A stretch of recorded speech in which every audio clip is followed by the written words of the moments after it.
My dear student, today we will talking about the method of preparation. तो आज हम लोग बात करेंगे कि सस्पेंशन को कैसे बनाया जाता है, how to prepare a suspension. और इस सस्पेंशन में देखें दो मेथड का हम लोग डिस्कशन करेंगे, एक प्रेसिपिटेशन मेथड और एक डिस्पर्शन मेथड। प्रेसिपिटेशन में देखेंगे बाय ऑर्गेनिक सॉल्वेंट प्रेसिपिटेशन करेंगे हम लोग by changing the pH of the medium, and third one is a double decomposition.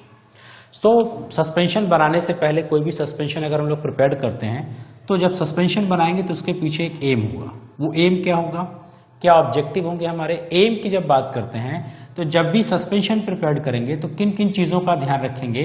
एक तो हम लोग सेडिमेंटेशन का ध्यान रखेंगे, सेडिमेंटेशन। और सेडिमेंटेशन में क्या ध्यान रखेंगे कि जो सेडिमेंटेशन का जो रेट है वो रेट क्या होना चाहिए, स्लो। यानी जो सेटलिंग प्रॉपर्टी वो स्लो होनी चाहिए। और स्लो इसलिए होना चाहिए कि अगर ये स्लो होगा तो जो हमारा डिस्पर्स फेज है वो डिस्पर्शन मीडिया में लॉन्गर टाइम तक क्या रहेगा, डिस्पेंस रहेगा,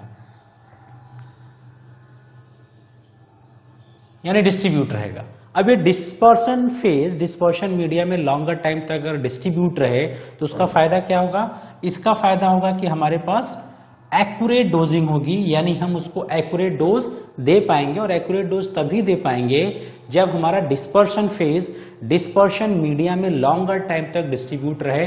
और इसके लिए जरूरी है कि हमारा सेडिमेंटेशन रेट क्या होना चाहिए, स्लो होना चाहिए। सेकेंड जब एम की बात करेंगे हम लोग तो सेकेंड एम की बात करते हैं रीडिस्पर्सिबिलिटी। रीडिस्पर्सिबिलिटी का मतलब क्या हुआ कि हमारा सस्पेंशन, जब कोई हम सस्पेंशन लेंगे, सस्पेंशन में ये जो पार्टिकल्स हैं ये इस तरह से डिस्ट्रीब्यूटेड होते हैं यूनिफॉर्मली। ये जो यूनिफॉर्मली डिस्ट्रीब्यूटेड हैं कुछ समय के बाद इस तरह से सेटल हो जाएंगे। ये जो सेटल हो रहे हैं इसी को हम लोग सेडिमेंटेशन कहते हैं। और सेटल होने के बाद एक केक का फॉर्मेशन करेगा। अब रीडिस्पर्सिबिलिटी का मतलब कि अगर हम इसको सेक करें, माइल्ड सेकिंग करें अगर, तो फिर ये यूनिफॉर्मली क्या होना चाहिए, डिस्ट्रीब्यूट होना चाहिए। इसी को हम लोग कहते हैं रीडिस्पर्सिबिलिटी। सेकेंड, इसके बाद हम लोग जो बात करेंगे वो बात करते हैं स्टेबिलिटी की। थर्ड, कि हम जो भी सस्पेंशन प्रिपेयर करेंगे वो स्टेबल होना चाहिए। एंड लास्ट जो हम लोग डिस्कशन करेंगे वो कहते हैं हम लोग क्या, कि हमारा जो सस्पेंशन है उसमें पोरेबिलिटी होनी चाहिए। पोरेबिलिटी होनी चाहिए। पोरेबिलिटी का मतलब कि कंटेनर से आसानी से उसको डिस्पेंस किया जा सके, कंटेनर से आसानी से उसको बाहर निकाला जाए।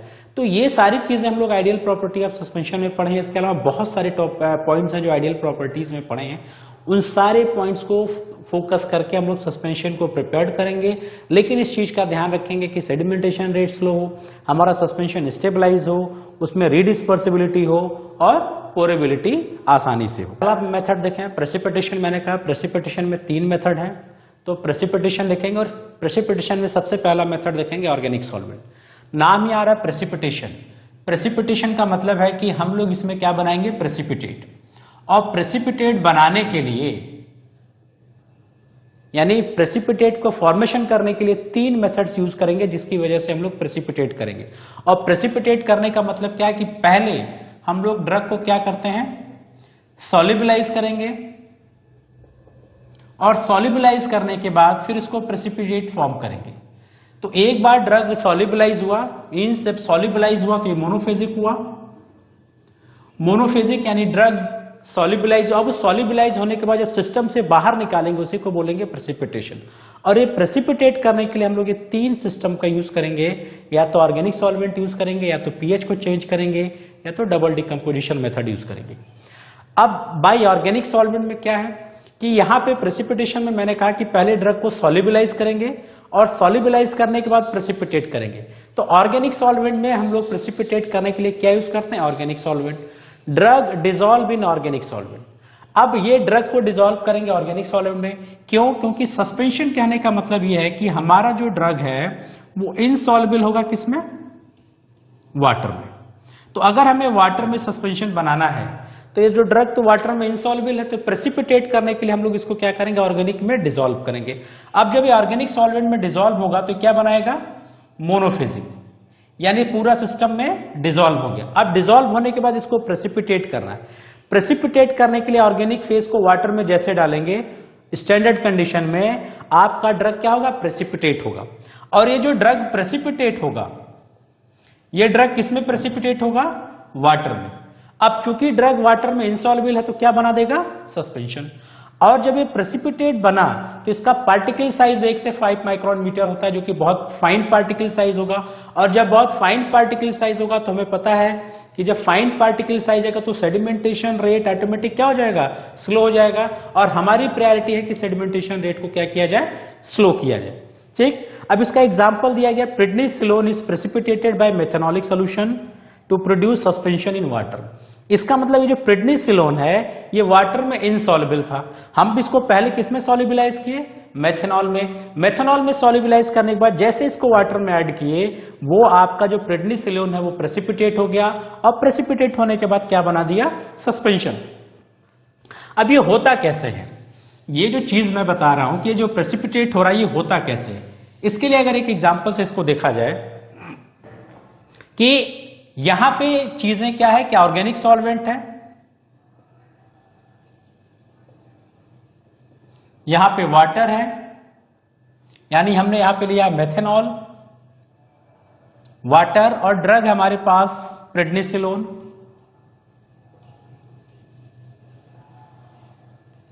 अब हुआ क्या, जो प्रेडनिसोलोन है ये मेथनॉल में सॉल्युबलाइज है, मेथनॉल में सॉल्युबल हो रहा है, और वाटर में क्या है, ये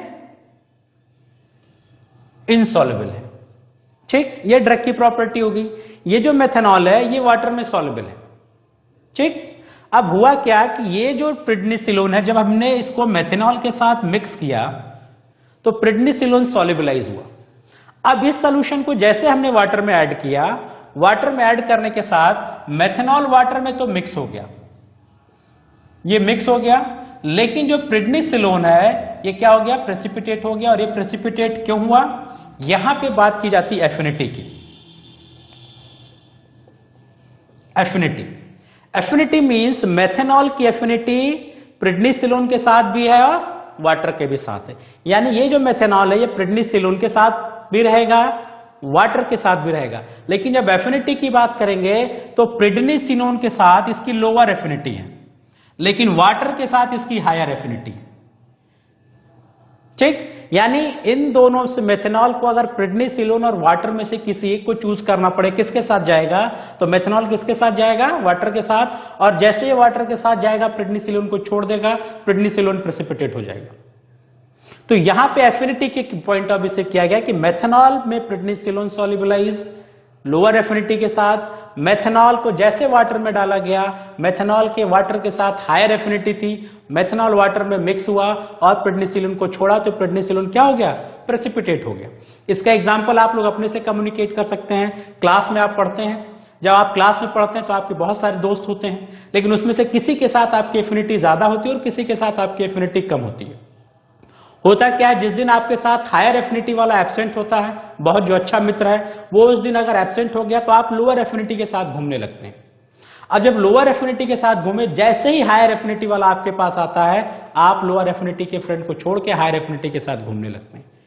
यही कॉन्सेप्ट यूज किया जाता है ऑर्गेनिक सॉल्वेंट सिस्टम में कि अगर आपके पास ऑर्गेनिक सॉल्वेंट एंड वाटर है और प्रेडनिसोलोन है, तो यहां पे एफिनिटी के बेसिस पे पहले हमने सबको प्रेसिपिटेट करना था, इसलिए इस तरह के कॉन्सेप्ट को चूज किया कि प्रेडनिसोलोन को पहले मेथनॉल में डिसॉल्व किया गया, मेथनॉल में डिसॉल्व हुआ और जैसे ही इसको वाटर में मिक्स किया गया, मेथनॉल की वाटर के साथ एफिनिटी ज्यादा थी, वो इसके साथ मिक्स हो गया और प्रेडनिसोलोन को कहा तुम जाओ यहां से। जैसे प्रेडनिसोलोन को छोड़ा, प्रेडनिसोलोन क्या हो गया, प्रेसिपिटेट हुआ। और जब प्रेसिपिटेट हुआ तो कहां पे प्रेसिपिटेट हुआ, वाटर में। और वाटर में जब प्रेसिपिटेट होगा तो जब आपका चीज इनसॉल्युबल फॉर्म में होगा, दैट इज कॉल्ड सस्पेंशन। तो यहां पे हमारा बन गया सस्पेंशन। और प्रेसिपिटेट बनाने का जो पर्पस क्या होता है कि जो प्रेसिपिटेट बनते हैं ये फाइन साइज के होते हैं, जैसे लिखा है 1 से 5 माइक्रोमीटर। फाइन साइज होने के नाते फायदा क्या मिला कि आपको सेडिमेंटेशन में ये बात बताई गई है कि पार्टिकल का साइज जितना फाइन होगा उसका जो स्लो डाउन का जो मूवमेंट है उतना डिले होगा, यानी सेडिमेंटेशन रेट उतना स्लो होगा और ये लॉन्गर टाइम तक आपके सिस्टम में डिस्पेंस रहेंगे। और जब लॉन्गर टाइम तक डिस्पेंस रहेंगे तो आप एक्यूरेट डोजिंग कर लेंगे। ठीक है, तो ये हमारा हो गया ऑर्गेनिक सॉल्वेंट। अब सेकंड देखा जाए भाई changing the pH of medium, यहां पे भी प्रेसिपिटेट करना है, लेकिन हम लोग क्या करेंगे, पीएच चेंज करेंगे। अब इस कंडीशन में हम लोग क्या करते हैं, पीएच चेंज की कंडीशन में हम लोग जो ड्रग सेलेक्ट करते हैं उस ड्रग की जो सॉल्युबिलिटी होती है वो डिपेंड करती है बेस्ड ऑन पीएच। पीएच पे बेस होगा। पीएच पे बेस का मतलब कि मे बी ये ड्रग, हमारे पास कोई ड्रग है या तो वो एसिड में डिसॉल्व होगा और बेस में डिसॉल्व होगा। ठीक, तो अगर कोई ड्रग एसिड में डिसॉल्व है या बेस में डिसॉल्व है तो हम लोग क्या करेंगे, अपोजिट पीएच का उसमें ऐड करेंगे, और जैसे ऐड करेंगे उसका पीएच चेंज होगा, और जैसे जैसे पीएच चेंज बढ़ेगा उसकी सॉल्युबिलिटी क्या होगी, घटेगी, और क्या होगा, धीरे धीरे वो प्रेसिपिटेट बना लेगा। ठीक, तो पीएच को चेंज करके देखा जाए तो इसके एग्जांपल दिखाया गया, estradiol is dissolve in alkali solution. और जब एल्कली सॉल्यूशन में डिसॉल्व किया गया then add weakly acidic solution. हम वीकली एसिडिक सॉल्यूशन ऐड करेंगे, हाइड्रोक्लोरिक एसिड, सिट्रिक एसिड या एसिटिक एसिड विथ एजिटेशन, तो एस्ट्राडायोल क्या होगा, प्रेसिपिटेट हो जाएगा, और जब ये प्रेसिपिटेट होगा तो क्या बनाएगा, सस्पेंशन। यानी यहां पे जो एस्ट्राडायोल यूज कर रहे हैं ये एस्ट्राडायोल हायर पीएच पे सॉल्युबलाइज है, हायर पीएच पे क्या है, सॉल्युबलाइज है। अब ये हायर पीएच पे तो सॉल्युबलाइज है, तो हमने क्या किया, पहले इसको हायर पीएच पे सॉल्युबलाइज कर दिया। अब इसको प्रेसिपिटेट करना है, प्रेसिपिटेट करने के लिए पीएच क्या करें, हम कम करें। तो ये एल्कली सॉल्यूशन था जिसका पीएच ज्यादा था, अब इसको पीएच को कम करने के लिए हमें क्या ऐड करना पड़ेगा, एसिड। हमने जैसे जैसे एसिड इसमें ऐड करेंगे, चाहे वो HCl ऐड किया जाए, चाहे सिट्रिक या एसिटिक एसिड, जैसे जैसे एसिड ऐड करेंगे ये जो पीएच है इसका पीएच क्या होगा, डिक्रीज करेगा, और जैसे जैसे पीएच डिक्रीज करेगा तो एस्ट्राडायोल क्या होने लगेगा, प्रेसिपिटेट होने लगेगा। तो यहां पे पीएच को चेंज करके हम ड्रग को प्रेसिपिटेट करते हैं। ठीक, यानी इसी के अपोजिट भी कर सकते हैं, कोई ड्रग ऐसा लें जो एसिड में सॉल्युबलाइज हो, तो अब एसिड में सॉल्युबलाइज करने के बाद क्या ऐड करेंगे उसमें, बेस, और जैसे जैसे बेस ऐड करेंगे वो ड्रग क्या हो जाएगा, प्रेसिपिटेट आउट हो जाएगा। तो इसी तरह से हम लोगों ने एंट्रिक कोटेड टैबलेट्स पढ़ा है। एंट्रिक कोटेड टैबलेट्स में हम लोग क्या यूज करते हैं, एचपी। एंट्रिक कोटेड सॉल्यूशन में जो हम लोग पॉलीमर यूज करते हैं जैसे HPMC थैलेट, ये जो HPMC थैलेट यूज करते हैं इसकी खास बात क्या है कि ये लोअर पीएच पे इनसॉल्युबल होता है, लोअर पीएच पे इनसॉल्युबल होता है, लेकिन जैसे पीएच बढ़ाएंगे हायर पीएच पे क्या हो जाएगा, सॉल्युबलाइज होगा। तो एंट्रिक कोटेड टैबलेट्स के लिए इसी सिस्टम को हम लोग फॉलो करते हैं, जब वो इंटेस्टाइन में जाता है तो सॉल्युबलाइज नहीं होता है, लेकिन जैसे वो जीआईटी सिस्टम के इंटेस्टाइन में जाता है वहां पे पीएच हायर होता है, वो सॉल्युबलाइज हो जाता है। तो इसी सिस्टम को यहां पे यूज किया गया कि पीएच को चेंज करके हम अपने ड्रग की सॉल्युबिलिटी को अल्टर किए, और सॉल्युबिलिटी अल्टर करने मतलब सॉल्युबिलिटी को डिक्रीज किया, और जैसे सॉल्युबिलिटी डिक्रीज किया ये प्रेसिपिटेट का फॉर्मेशन किया, जिसका यहां पे आपको एग्जांपल दिया गया है। अब नेक्स्ट देखा जाए डबल डिकम्पोजिशन, नाम है इसका डबल डिकम्पोजिशन, और डिकम्पोजिशन का अगर मतलब देखें क्या होता है, डिकम्पोजिशन का मतलब होता है ब्रेक करना। ठीक, अब डिकम्पोजिशन का मतलब ब्रेक करने का मतलब डबल डिकम्पोजिशन है, यानी ब्रेक करने का मतलब कि जैसे हमारे पास NaCl है, हमने इसको तोड़ दिया Na+ और Cl- में, दैट इज कॉल्ड डिकम्पोजिशन। ठीक, डबल डिकम्पोजिशन का क्या मतलब है, डबल डिकम्पोजिशन का मतलब है कि हम कोई दो कंपाउंड यूज करेंगे ए और पी, कोई दो कंपाउंड यूज करेंगे और ये ब्रेक डाउन होके कोई दो नया कंपाउंड बनाएगा, AB+BA, इसको हम लोग कहते हैं डबल डिकम्पोजिशन। इसका एक सिस्टम देखा जाए डबल डिकम्पोजिशन का, जैसे अगर मैं कहूं हमारे पास NaOH प्लस HCl है। ठीक, अब ये ब्रेक डाउन होगा, दोनों का क्या बनाएगा, NaCl प्लस H2O। ठीक है, तो ये जो सिस्टम निकल के आया इसको हम लोग कहते हैं कि यहां पे दो कंपोनेंट हमने यूज किया, ये दोनों आपस में ब्रेकडाउन हुए, और ब्रेकडाउन होने के बाद दो कंपोनेंट बना लिए, that is called double decomposition. अगर हमारे पास कोई एक ही सिस्टम होता, कैल्शियम कार्बोनेट और इसको अगर हम लोग तोड़ते that is called single decomposition. तो डिकम्पोजिशन का मतलब होता है किसी चीज को तोड़ के जोड़ा जाए, दैट इज कॉल्ड डिकम्पोजिशन। तो डबल डिकम्पोजिशन यानी हम यहाँ पे दो कंपोनेंट यूज करेंगे, उन दोनों को तोड़ के कोई एक नया कंपाउंड बनाएंगे, दैट इज कॉल्ड डिकम्पोजिशन। और इस डिकम्पोजिशन में जो हम लोग एग्जाम्पल देखते हैं वो होते हैं व्हाइट लोशन, और इसमें हम लोग क्या करते हैं, जिंक सल्फेट ऐड करते हैं सल्फ्यूरेटेड पोटास में, यानी जिंक सल्फेट यूज किया और पोटास यूज किया, दो कंपोनेंट, और ये फॉर्म बनाएगा जिंक पॉलीसल्फाइड। यानी ये जिंक पॉलीसल्फाइड जो बनाएगा, ये जो साल्ट बना, ये साल्ट क्या होगा, प्रेसिपिटेट हो जाएगा, और इसी को हम लोग कहते हैं डबल डिकम्पोजिशन। यानी डिकम्पोज का मतलब तोड़ना, और डबल का मतलब अगर हम लोग दो कंपाउंड लेके दोनों को तोड़ के आपस में जोड़ते हैं, that is called double decomposition. The example is zinc sulphate added in sulphurated potash to form precipitate of zinc polysulphide. ठीक है,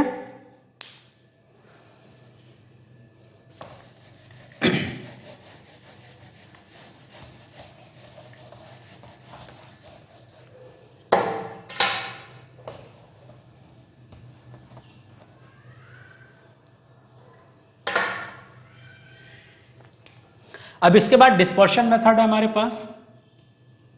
सेकेंड देखें, डिस्पर्शन मेथड में हम लोग क्या करते हैं, कुछ स्टेप्स फॉलो करते हैं। सिंपल स्टेप है इसमें कि जो सबसे पहला हम लोग काम करते हैं कि जो हमारे पास इंग्रेडिएंट हैं, इंग्रेडिएंट से इनको ग्राइंड करते हैं। ग्राइंड क्यों करेंगे कि इनका जो पार्टिकल साइज है उसको क्या करेंगे। अब देखते हैं सेकंड मेथड, डिस्पर्शन मेथड। और इस डिस्पर्शन मेथड में हम लोग क्या करते हैं, ड्रग को डिस्पर्स कर देते हैं, डिस्पर्स करते हैं इन व्हीकल। तो व्हीकल में इसको डिस्पर्स किया जाता है, और डिस्पर्स करने के लिए हम लोग क्या करेंगे, मिक्सिंग। यानी सिंपली हम लोग ड्रग को व्हीकल में डिस्पर्स करेंगे, एक्सिपिएंट भी, विद और विदाउट सस्पेंडिंग एजेंट, यानी विद सस्पेंडिंग एजेंट या विदाउट सस्पेंडिंग एजेंट। विद और विदाउट सस्पेंडिंग एजेंट का क्या मतलब है कि स्टार्टिंग में जब क्लासिफिकेशन बताया था तो हमने कहा था सब्सटेंस दो तरह के हैं, एक तो इनडिफ्यूजिबल और एक डिफ्यूजिबल। इनडिफ्यूजिबल और डिफ्यूजिबल का जो डिफरेंस मैंने बताया था कि जो इनडिफ्यूजिबल होते हैं वो हैवी वेट होता है, वेट इनका ज्यादा होता है, साथ में इनका पार्टिकल साइज भी बड़ा होता है। लेकिन जो डिफ्यूजिबल होते हैं वो लाइट वेट के होते हैं और इनका पार्टिकल साइज छोटा होता है। हैवी वेट है, पार्टिकल साइज ज्यादा है, तो ये डिस्पर्शन मीडिया में लंबे समय तक डिस्पर्स नहीं होंगे, सेटल डाउन हो जाएंगे। लेकिन जो डिफ्यूजिबल सब्सटेंस है, लाइट वेट होने के नाते, पार्टिकल साइज कम होने के नाते ये आपके डिस्पर्शन मीडिया में लंबे समय तक डिस्पर्स होंगे। जब लंबे समय तक डिस्पर्स होंगे तो इसमें तो एक्यूरेट डोजिंग प्रॉपर नहीं होगी, लेकिन इस कंडीशन में आपकी एक्यूरेट डोजिंग होगी। और जो हम लोग सस्पेंडिंग एजेंट यूज करते हैं उसका काम है कि सेडिमेंटेशन रेट को स्लो करे। तो इन दोनों में अगर देखें तो इसका सेडिमेंटेशन रेट फास्ट होगा और इसका सेडिमेंटेशन रेट ऑलरेडी स्लो है, तो डिफ्यूजिबल में हमें सस्पेंडिंग एजेंट यूज करने की जरूरत नहीं है। ठीक है, अब इसको कैसे समझा जाए डिफ्यूजिबल और इनडिफ्यूजिबल को। अगर डिफ्यूजिबल और इनडिफ्यूजिबल को समझना हो तो हम लोग एक हाथ में सैंड ले लें और एक हाथ में डस्ट ले लें, या फ्लोर या आटा जिसको कहते हैं, और दोनों चीजों को, सैंड को या डस्ट को हवा में उछाल दें। जब दोनों को हवा में उछालेंगे तो देखेंगे सैंड जो जल्दी से नीचे आ रहा है और डस्ट धीरे धीरे नीचे आ रहा है। ये जो सैंड जल्दी से नीचे आ रहा है ये इसलिए नीचे आ रहा है क्योंकि इसका वेट ज्यादा है, इसका पार्टिकल साइज बड़ा है as compared to the dust. तो जो जल्दी सेटल हो रहा है वेट के नाते तो इसको हम लोग कहेंगे इनडिफ्यूजिबल, और जो डस्ट लंबे समय तक इन्वायरमेंट में सस्पेंडेड है इसको बोलेंगे डिफ्यूजिबल। इन दोनों कंडीशन में जो जल्दी सेटल हो रहा है इसके सेडिमेंटेशन रेट को कम करना है, इसलिए जो सैंड है यानी जो इनडिफ्यूजिबल है इसमें हम लोग सस्पेंडिंग एजेंट यूज करेंगे, और अगर हमारे पास डिफ्यूजिबल है तो इसमें सस्पेंडिंग एजेंट यूज करने की जरूरत नहीं है। जैसे इनडिफ्यूजिबल में कैलामाइन लोशन हम लोग बनाते हैं, कैलामाइन लोशन बनाते हैं तो हम लोग बेंटोनाइट यूज करते हैं। यहीं पे जब हम लोग डिफ्यूजिबल सिस्टम में देखें तो लाइट केवलिन सस्पेंशन जब हम लोग बनाते हैं तो वहां पे हम लोग सस्पेंडिंग एजेंट यूज नहीं करते हैं। मिल्क ऑफ मैग्नीशिया बनाते हैं तो वहां पे हम लोग सस्पेंडिंग एजेंट यूज नहीं करते हैं। मैग्नीशियम कार्बोनेट का अगर सस्पेंशन बनाते हैं, ये भी डिफ्यूजिबल सब्सटेंस है, तो यहाँ पे सस्पेंडिंग एजेंट यूज करने की जरूरत नहीं है। तो डिस्पर्शन मेथड में हम लोगों को अपने ड्रग को, अपने एक्सिपिएंट्स को व्हीकल में डिस्पर्स करना है, यानी इसको क्या करना है, मिक्स करना है। स्पीड आपकी हायर होगी। अब यहां पे देखें, जब हम लोग मिक्सिंग करेंगे तो दो लेवल सिस्टम आएगा, एक स्मॉल स्केल और एक स्मॉल स्केल में क्या करेंगे हम लोग, अगर स्मॉल स्केल पे हमको सस्पेंशन बनाना है, उस कंडीशन में हम लोग क्या यूज करेंगे, मोटार पेस्टल यूज करेंगे, जो लैब में आप लोग बनाए हैं, जैसे कैलामाइन लोशन बनाया है, मोटार पेस्टल यूज करेंगे। यहां पे क्या करेंगे, जो हमारे पास व्हीकल है इसका वन पोर्शन, एक पोर्शन लेंगे जिसमें क्या ऐड करेंगे, ड्रग और जरूरत पड़ी तो सस्पेंडिंग एजेंट, और इसको मिक्स करेंगे और मिक्स करने के बाद पेस्ट बना लेंगे। और ये जो मिक्स कर रहा है इसी को हम लोग लेविगेशन बोलते हैं। जब ये मिक्स करके पेस्ट बनाएंगे तो इसका साइज भी रिड्यूस होगा और ये इसकी मिक्सिंग भी होगी। सेकेंड जो करेंगे, अदर पोर्शन फिर वह व्हीकल का लेंगे, अदर पोर्शन, और इसमें एक्सिपिएंट मिलाएंगे और एक्सिपिएंट मिक्स करने के बाद इसको इस वाले मोटार पेस्टल में ऐड करेंगे और ऐड करने के बाद मिक्स कर देंगे। ठीक, अब ये मिक्सिंग हो गया, पेस्ट बना, फिर अदर पोर्शन एक्सिपिएंट का लिए जिसमें हम लोगों ने एक्सिपिएंट व्हीकल मिक्स किया और इसको हम लोगों ने मोटार जो पेस्ट बनाया था उसमें ऐड किया, मिक्स किया। अब इसको ट्रांसफर करेंगे मेजरिंग सिलेंडर में, मेजरिंग सिलेंडर में। मेजरिंग सिलेंडर में ट्रांसफर करने के बाद इसका मेकअप करेंगे वॉल्यूम, मेकअप करेंगे वॉल्यूम। और वॉल्यूम मेकअप करने के लिए हम लोग क्या करते हैं, सक्सेसिव वे में जो मोटार पेस्टल है उसी मोटार पेस्टल को रिंस करेंगे, यानी कि small volume of water add करेंगे, उसको रिंस करेंगे और रिंस करने के बाद मेजरिंग सिलेंडर में पोर करेंगे। फिर भी अगर वॉल्यूम बचा तो फिर एक थोड़ा सा अमाउंट लेंगे और अपने मोटार पेस्टल्स को रिंस करेंगे और रिंस करने के बाद फिर मेजरिंग सिलेंडर को करेंगे, मेजरिंग सिलेंडर में उसको फिल करेंगे। और ये काम 3 बार करेंगे। अगर आपका मेकअप वॉल्यूम नहीं हुआ और 3 बार के बाद अगर फिर भी वॉल्यूम बच रहा है तो फिर उसको प्यूरिफाइड वाटर से वॉल्यूम को मेकअप करेंगे। तो वॉल्यूम मेकअप करने के लिए आपको मोटार पेस्टल रिंस इसलिए किया जाता है कि जो उसमें स्टिक हुए जो मटेरियल जो लेफ्ट हो गया है वो भी सॉल्वेंट के साथ, व्हीकल के साथ आपके इस मेजरिंग सिलेंडर में आ जाए और उसका वॉल्यूम मेकअप हो जाए। ये हो गया स्मॉल स्केल के स्केल पे। अब इसी को अगर लार्ज स्केल पे चलना, अब अगर हमको लार्ज स्केल पे प्रिपेयर करना हो, लार्ज स्केल पे बनाना हो, तो लार्ज स्केल पे हम लोग क्या यूज करेंगे, इक्विपमेंट्स यूज करेंगे। और इक्विपमेंट्स हम लोग कोलोइडल मिल यूज करते हैं, होमोजेनाइजर यूज करेंगे, पोनी मिक्सचर यूज करते हैं हम लोग, पोनी मिक्सर। तो ये चीजें जो भी इक्विपमेंट्स यूज कर रहे हैं, ये मिक्सिंग डिवाइस है जो चीजों को मिक्स करेगा। यहां पे भी हमें क्या करना है, अपने अनडिजॉल्व ड्रग जो व्हीकल, सॉरी जो अनडिजॉल्व आपका एपीआई है, ड्रग है, और जो डिजॉल्विंग है उसको मिक्स करना है। तो इसके लिए हम लोग इन इक्विपमेंट्स का यूज करेंगे और इन इक्विपमेंट्स को फिर हम लोग 1 बाय 1 आगे पढ़ेंगे। कोलोइडल मिल कैसे यूज करते हैं, कैसे होमोजेनाइजर, तो ये 2 मिल है कोलोइडल और होमोजेनाइजर, ये सस्पेंशन के लिए भी यूज किया जाता है और इमल्शन के लिए भी यूज किया जाता है। एक चीज का और ध्यान रखा जाता है जब हम लोग सस्पेंशन प्रिपेयर करते हैं तो एक चीज का ध्यान रखते हैं कि या तो हम लोग यूज करेंगे स्ट्रक्चर्ड व्हीकल का, कंट्रोल फ्लॉकुलेशन,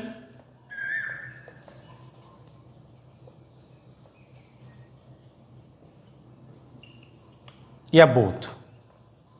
इसका क्या मतलब है कि जब हम लोग सस्पेंशन प्रिपेयर करेंगे तो इन चीजों का भी ध्यान रखा गया। यूज करेंगे स्ट्रक्चर्ड व्हीकल, और स्ट्रक्चर्ड व्हीकल को कुछ नहीं है, सिंपली ये कहा जाता है कि हमारे पास व्हीकल हो और उस व्हीकल में हम क्या मिला दें, सस्पेंडिंग एजेंट। इसी को हम लोग कहेंगे structured vehicle. Structured vehicle use कर रहे हैं तो स्ट्रक्चर्ड व्हीकल का मतलब है कि आपने इसमें सस्पेंडिंग एजेंट ऐड कर दिया है। अब सस्पेंडिंग एजेंट ऑलरेडी इसमें ऐड किया और सस्पेंडिंग एजेंट ऐड करने का पर्पस ही सिर्फ यहाँ पे कि हम लोगों ने इसकी विस्कोसिटी को क्या किया है, इंक्रीज किया है। और विस्कोसिटी इंक्रीज करने का जो पर्पस है कि जो सेडिमेंटेशन रेट है इसको आपने स्लो डाउन किया। और सेडिमेंटेशन रेट को स्लो डाउन किया क्योंकि हमारा ड्रग लंबे समय तक डिस्पर्शन मीडिया में डिस्ट्रीब्यूट रहे, जिससे डोज एक्यूरेट दिया जाए पेशेंट को। तो इस तरह अब सस्पेंडिंग एजेंट, अब ये स्ट्रक्चर्ड व्हीकल हम लोग यूज करेंगे अगर हमारे पास इंडिफ्यूजिबल है तो हम लोग स्ट्रक्चर्ड यूज करेंगे, और अगर इंडिफ्यूजिबल नहीं है तो हमें सिंपल व्हीकल यूज करके भी हम सस्पेंशन को प्रिपेयर कर सकते हैं। तो यहाँ पे जो विस्कोसिटी इंक्रीज की गई, विस्कोसिटी बहुत ज्यादा भी इंक्रीज नहीं करनी है, बहुत ज्यादा ही विस्कोसिटी अगर इंक्रीज कर देंगे तो क्या प्रॉब्लम आ जाएगी, पोरेबिलिटी की प्रॉब्लम आ जाएगी। एक प्रॉब्लम पोरेबिलिटी की। दूसरा, अगर पेरेंटल फॉर्मुलेशन हम लोग प्रिपेयर कर रहे हैं, उस पेरेंटल फॉर्मुलेशन में हमें स्ट्रक्चर्ड व्हीकल पे थोड़ा सा फोकस करना होगा, क्योंकि अगर विस्कोसिटी इंक्रीज कर गई तो जो विस्कोसिटी इंक्रीज कर गई तो एक प्रॉब्लम जनरेट कर देगा किसमें, सिरिंजिबिलिटी में। सिरिंजिबिलिटी, ये सिरिंजिबिलिटी क्या होता है, सिरिंजिबिलिटी का मतलब होता है कि जो भी सोल्यूशन है वो सिरिंज से पास हो जाए। अब अगर आप विस्कोसिटी बढ़ा देंगे तो सिरिंज से आसानी से पास नहीं होगा। तो पेरेंटल फॉर्मुलेशन में भी इसका ध्यान रखेंगे कि हम विस्कोसिटी इतनी ज्यादा भी इंक्रीज ना कर दें कि वो सिरिंज से पास ना हो। ठीक, तो ये हम स्ट्रक्चर्ड व्हीकल दिन में आपको रखना है कि हम लोग इसमें गम यूज करते हैं, नेचुरल गम या सिंथेटिक गम हम लोग यूज करेंगे, नेचुरल गम अकेशिया एंड ट्रैगाकैन। तो स्ट्रक्चर्ड व्हीकल का मतलब हो गया कि आपके व्हीकल में ऑलरेडी सस्पेंडिंग एजेंट मिला दिया गया हो, जरूरत होगी तो आप लोग स्ट्रक्चर्ड व्हीकल का यूज करेंगे, यानी हमारा सब्सटेंस इंडिफ्यूजिबल है वहां पे हमें यूज करना है। और अगर डीफ्लोकुलेटेड सस्पेंशन हमको बनाना है, डीफ्लोकुलेटेड, तब भी हम लोग स्ट्रक्चर्ड व्हीकल को प्रेफर करेंगे। नेक्स्ट है हमारे पास use of control flocculation. Control flocculation का मतलब है कि ये तब हम लोग यूज करेंगे जब हमें फ्लोकुलेटेड सस्पेंशन बनाना हो। अगर हमें फ्लोकुलेटेड सस्पेंशन प्रिपेयर करना है तो वहां पे हमें फ्लोकुलेटिंग एजेंट यूज करना पड़ेगा। वो फ्लोकुलेटिंग एजेंट क्या करेंगे, फ्लॉक्स के फॉर्मेशन करेंगे।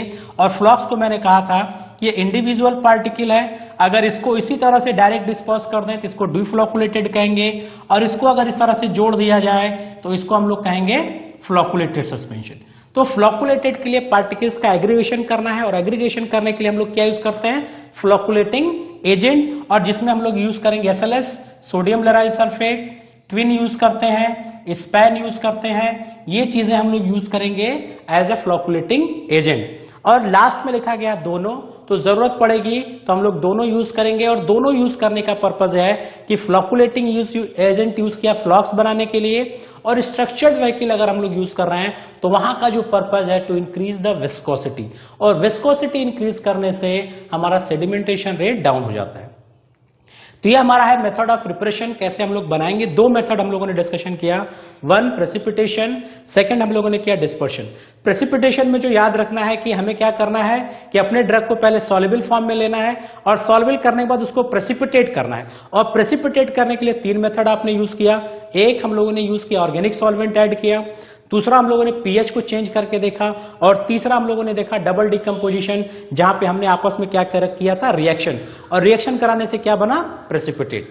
तो डबल डिकम्पोजिशन सिस्टम वहां पे यूज किया। और सेकंड हम लोगों ने पढ़ा डिस्पर्शन, और डिस्पर्शन में आपको याद रखना है कि आपको सिर्फ ड्रग को सीधे डिस्पेंस कर देना है, डिस्पर्स कर देना किसमें, व्हीकल में। और व्हीकल में डिस्पर्स करने के लिए आपको उसको मिक्स करना, और सस्पेंडिंग एजेंट यूज करना है या नहीं करना है यह डिपेंड करेगा आपके नेचर ऑफ ड्रग पे। यानी डिफ्यूजिबल है तो जरूरी नहीं है, लेकिन अगर इनडिफ्यूजिबल है तो हमें जरूरी है। स्मॉल स्केल की बात की गई जहां पे आपने कहा कि मोटार एंड पेस्टल यूज करेंगे, लार्ज स्केल पे बात की गई तो वहां पे हम लोग इक्विपमेंट्स यूज करेंगे। और थोड़ा सा मैंने कहा कि स्ट्रक्चर्ड व्हीकल का ध्यान देना है, ये पूछा जाता है तो आपको सिंपल स्ट्रक्चर्ड व्हीकल में कहना है कि vehicle with suspending agent is known as structured vehicle. और ये जो स्ट्रक्चर्ड व्हीकल बनाया जाता है ये सिर्फ विस्कोसिटी को इंक्रीज करने के लिए, ताकि सेडिमेंटेशन रेट कम हो जाए, ड्रग लंबे समय तक डिस्पर्स हो। और जब लंबे समय तक डिस्पर्स होगा तो डोज एक्यूरेट आप पेशेंट को देंगे, यानी एक्यूरेट डोजिंग होगी। ये मेथड ऑफ प्रिपरेशन था। आई होप सो कि ये समझ में आया होगा। कोई भी डाउट, कोई भी क्वेरीज हो तो मुझे कमेंट बॉक्स में लिखिए। Thank you.